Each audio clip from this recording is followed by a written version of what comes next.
ஒரு உதாரணம் சொல்கிறேன்.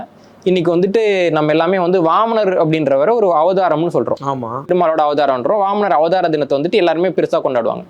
கேரளாவில் வாமனர் வந்துட்டு அந்த அரசரை கொன்ன நாள் இருக்குல்ல, மகாபலியை கொன்ன நாள் இருக்கும்ல, அதை கொண்டாடுறாங்களா துக்கமாக அனுசரிக்கிறாங்களா? துக்கமாக தான் அனுசரிக்கிறாங்க. துக்கமாக அனுசரிக்கிறாங்க. ஏன்னா மகாபலின்றவங்க கேரள அரசர். மகாபலியினுடைய வம்சவழியாக வந்தவங்க தான் வந்து வானாதிராயங்கிற பேரெல்லாம் அரசராக இருந்திருக்கிறாங்க.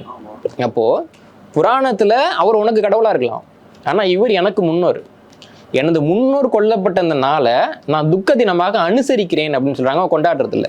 அப்போ அந்த மரபு ரீதியாக பார்க்குறப்போ அது வடக்கர்களுக்கு வேணால் கொண்டாட்டமாக இருக்கலாம். அவங்க பின்பற்றக்கூடிய மரபோ அல்லது மதமோ சொன்ன ஒரு கொண்டாட்ட நாளாக அவங்களுக்கு இருக்கலாம். தமிழர் பண்பாட்டில் நான் பார்க்குறப்போ தீபாவளின்றது நமக்கு ஒரு கொண்டாட்ட நாளாக எனக்கு தோணலை. அது வந்துட்டு ஒரு அனுசரிக்கக்கூடிய ஒரு நாளாகத்தான். ஏதோ ஒரு நினைவு அன்னைக்கு நமக்கு இருந்திருக்கலாம் அல்லது இல்லாமலும் இருந்திருக்கலாம்.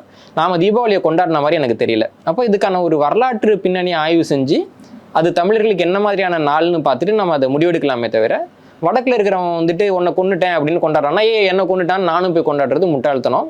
இப்போ என்னை பொறுத்த வரைக்கும் நான் தீபாவளி பொதுவாக வந்து தவிர்த்துறது. இப்போ குழந்தைங்கள்லாம் வெடிப்பாங்க, அதெல்லாம் பண்ணுவாங்க. நாங்கள் வந்துட்டு இது வரைக்கும் தீபாவளிக்கு பேச புது துணி எடுக்கிறது அந்த வழக்கெல்லாம் எங்களுக்கு கிடையாது. அப்போது என்னுடைய முன்னோர்களும் அதை வந்துட்டு கொண்டாடினதெல்லாம் எனக்கு தெரியல. நாங்கள் வந்துட்டு தமிழர் திருநாள் கொண்டாடுவோம். அதுதான் நம்ம பொங்கல் கொண்டாடுவோம். அதுவும் பார்த்தீங்கன்னா நம்ம தமிழர் திருநாளும் திடலில் கொஞ்சம் பேர் திராவிடர் திருநாளும் கொண்டாடிட்டு இருப்பாங்க. அதனால் அது எப்படின்னு எனக்கு தெரில. எங்களுக்கு அது எங்கள் திருநாள், அதனால் நாங்கள் அதை கொண்டாடுற வழக்கத்தை வச்சுருக்கோம்.